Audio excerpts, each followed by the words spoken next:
Okay, day 71, still no Braverman. That IHRC there is the what I call a bribe funnel. It's the way that governments can get money to the Clinton Foundation through a cover, which is a humanitarian cover. That's the organization created for Haiti. So Hillary used USAID, and about $6 billion was funneled through IHRC that Braverman created along with Laura Graham of the Clinton Foundation. So that's a bribe funnel. But I've had several people, want me to go into more detail of, well, how do military organizations, military governments get donations to the Clinton Foundation? I understand how the World Bank works and the civilian organizations, aid organizations, as well as the general donations come through IHRC, but how would the military budget works?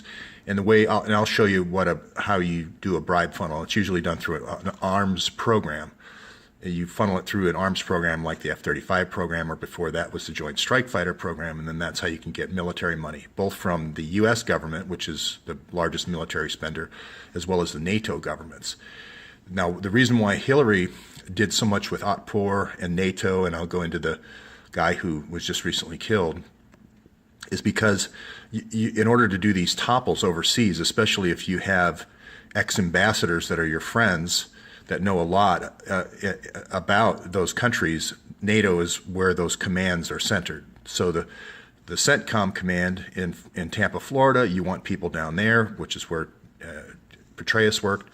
You're going to want your people in Mons, Belgium as well, at the command center of NATO headquarters there. And I'll go into that example in a second with the Valerie Plame stuff.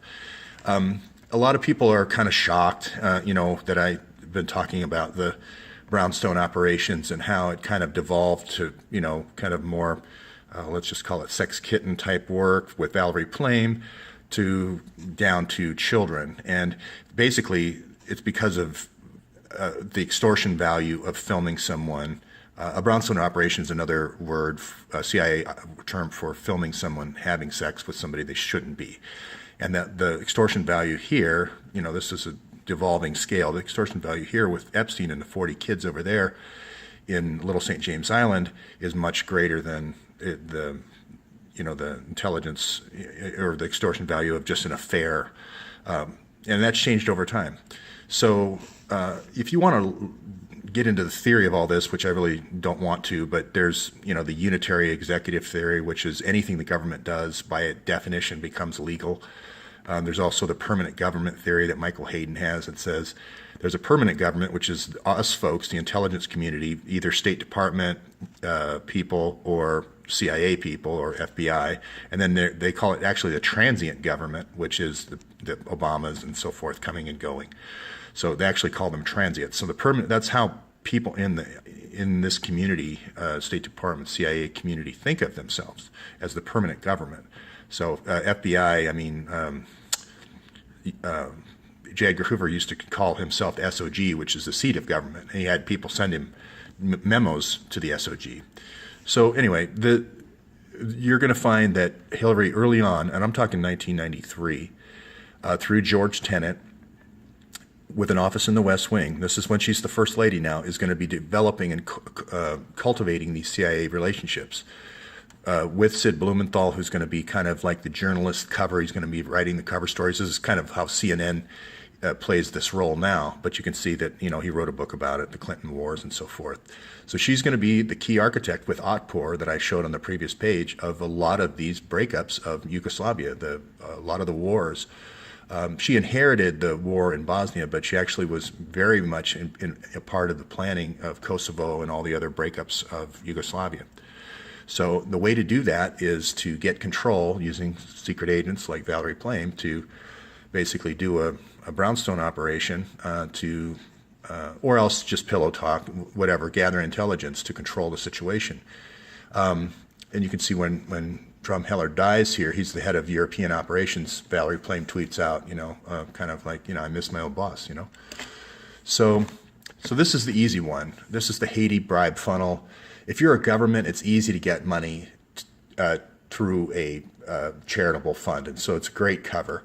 So you can see here, this is just one example, $500,000 from Algeria goes straight through to the IHRC that Braverman was running along with Flora Graham. And you can see all the different donations that happened and the ranges and so forth. And I've gone through in previous ones and shown how the ranges are actually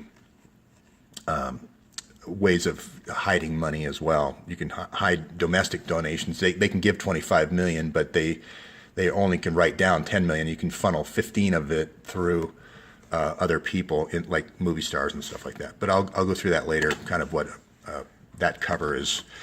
So this is how a bribe funnel works in the NATO example. So here's the guy who ran the NATO bombing campaign. His guy, General Bouchard, okay? So you can see him here giving the, here's what we're doing, September 22nd, here's what targets we're hitting, okay? Well, you need to set up, if you want NATO, if you're going to be a Clinton Foundation, you're going to overthrow Libya and you're going to overthrow Syria, you need people who are expert in that from a CIA point of view. And that's where you're going to have Valerie Plame. She was in the Counter-Proliferation Division, both for Libya and Syria. That was her job. But even before that, she was in Paris and she speaks fluent French. And her husband, Joe Wilson, was in Stuttgart, and he obviously speaks German. So she speaks German and French very well, but I think French is her best language. Anyway, she went to cafes. Like I've said before, this is where they went. Mons, Belgium is the Supreme Allied headquarters. It's called SHAPE in Mons, Belgium. And this is where I went. And this is where the Chandelon was, he maintained the budget for this organization. So this is the way to get the money, and I'm going to show you how you use a program like the F-35 to get the money. Now, this isn't something that I'm saying that she was a secret agent or whatever. I mean, she wrote a book about it called Fair Game. It was made into a movie by Naomi Watts. And basically, the idea is that this budget, if you can use the right intelligence operations, becomes fair game to the U.S. to be channeled however. Now, I'm not saying all the money went into the F-35. No way. Most of the money is redirected into intelligence operations. So for some of it goes into chemical weapons, some of it goes into getting the rebel stingers, some of it goes into what they call human intelligence for operators to run brownstone operations. But in this case, it was actually there's Britishers Officers Club is also in Mons from the World War I days, but it's a great hotel. I've been here and did some I don't want to call it surveillance work, but just notice who went in and out. And so anyway, they used the F-35 program here to, this started out as a joint strike fighter in 1993. Basically what you do is you get these generals to all agree on funneling the money through some kind of weapons program. And then what Lockheed does is it's going to funnel R&D dollars to the subcontractors. So the key thing about the Joint Strike Fighter was that they were going to pool and have the governments pay for all the research and development. That's how you funnel it back through the subcontractors. So the generals don't have a lot of stake in the F-35, but they do have a lot of stake in the subcontractors.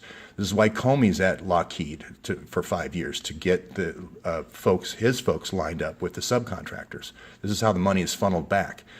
And if you really follow news closely, you'll notice that Bouchard now has been named by Lockheed to run the F-35 program.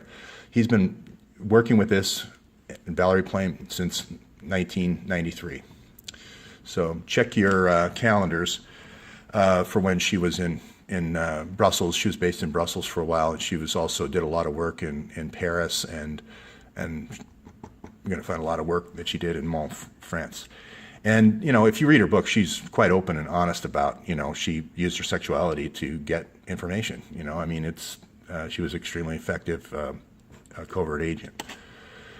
So this company here, again, Consolidated Contractors. I know sometimes I just say CCC, but this is the one of the subcontractors that you would use all over the world, and you're going to have these NATO generals, you're going to have the U.S. generals, you're going to have EU politicians, and you're going to have U.S. politicians.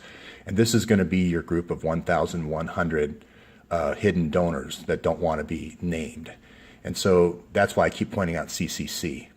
Is they do not only construction projects in Haiti, but all over Central America. Wherever you see, the Valerie Plames of the world and the USAID funneling money by Hillary, you're going to find CCC. And you're also going to find the other company, which is Petrobras. Okay? So I just wanted to kind of go over funnels, Petrofac, excuse me. So that's why, fast forward now to the conflict right now in Syria, this is where Valerie Plame was an expert in the counterproliferation division. So she was critical in the setup of Libya, as was her husband, Joe Wilson. He is also, envoy to many African countries.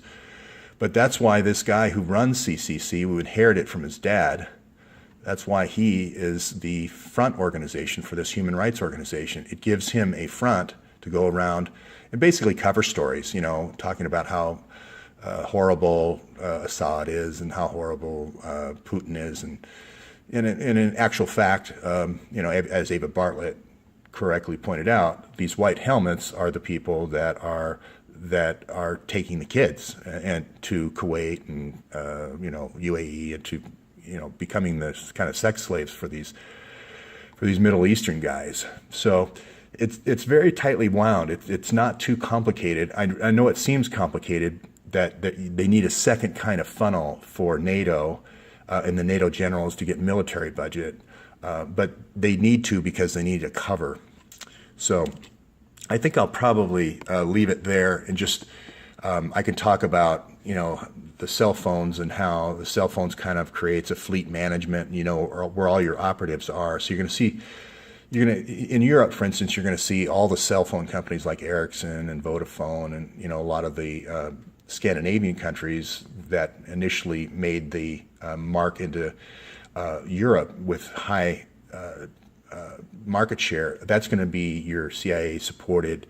That's going to be your CIA supported technology for tracking the agents and tracking all the stuff that's going on in Europe. I'll bring that out in future videos. Okay, that's it for today.